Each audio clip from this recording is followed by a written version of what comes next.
Halo Kak, malam ini aku ingin berbagi kisah seramku saat bekerja di sebuah hotel tua di Jawa Tengah. Waktu itu aku bekerja sebagai resepsionis di sebuah hotel tua di pinggiran kota. Hotelnya memang sudah berdiri sejak zaman kolonial dan banyak orang yang bilang tempat ini angker.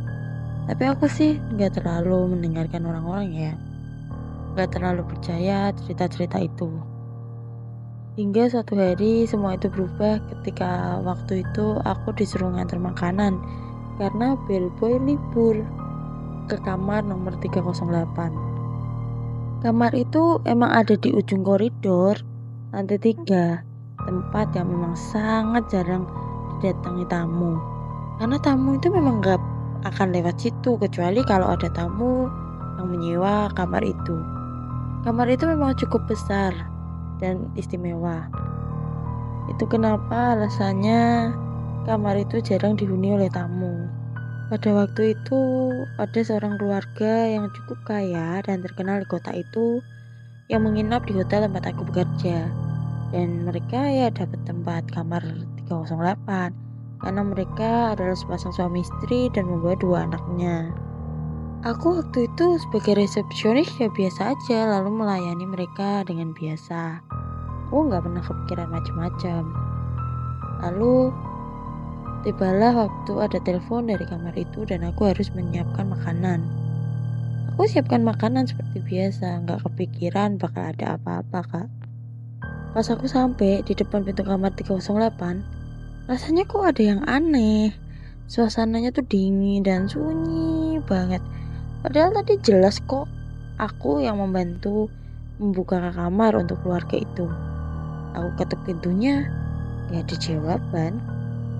Aku memutuskan masuk karena aku khawatir makanannya akan dingin.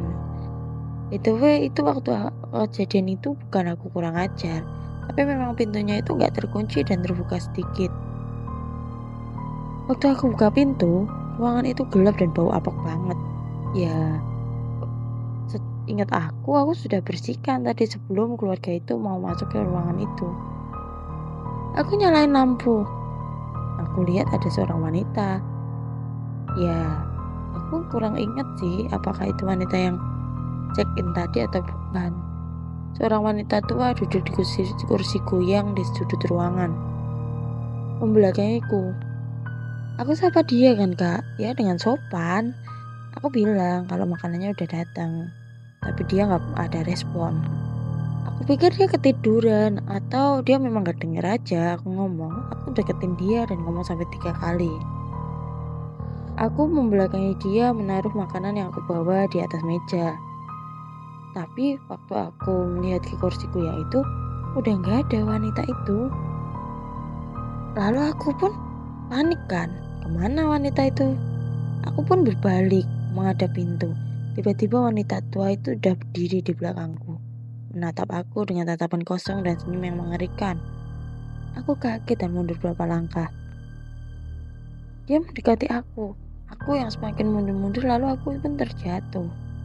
Dia mulai berbicara dengan suara serak dan pelan. Apakah kamu mendengar suara mereka? Aku gak ngerti apa maksudnya. Dan sebelum sempat tanya, tiba-tiba lampu padam. Dan aku merasa ada sesuatu yang dingin menyentuh badanku.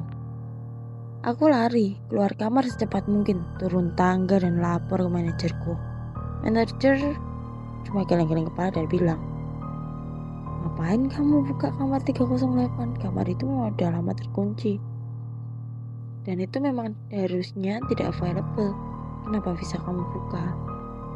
Aku pun ngeyel karena memang tadi aku menemukan kuncinya di deretan ruangan yang available. Tapi kini kuncinya itu hilang entah kemana. Lalu manajer menarik aku untuk ke dalam ruang pantry. Lalu dia bercerita, penghuni kamar 308. Wanita itu meninggal di sana bertahun-tahun lalu. Dulu memang kejadiannya sama. Dia dan keluarganya check-in di hotel. Tapi ternyata dia meninggal di hotel itu, di kamar 308 yang kemarin aku buka. Aku ternganga kaget. Gak nyangka gitu loh kak, kalau itu bakal terjadi. Aku Aku yang awalnya gak percaya, ya harus percaya karena aku pun mengalami sendiri. Sejak malam itu aku gak pernah mau mendekati kamar 308 lagi. Banyak tamu dan staf lain yang juga mengalami kejadian serupa, tapi nggak ada yang bisa jelasin apa yang sebenarnya terjadi di kamar itu. Aku pun juga nggak bisa jelasin, hanya ceritain apa yang aku lihat. Jadi kak, itulah kisah nyata dari hotel tua di Jawa Tengah yang tempat aku bekerja. Selalu ingat, di tempat-tempat yang terlihat biasa, bisa jadi ada rahasia gelap yang menanti. Terima kasih ya kak, sudah dengerin ceritaku. Sampai jumpa kalau aku punya cerita selanjutnya.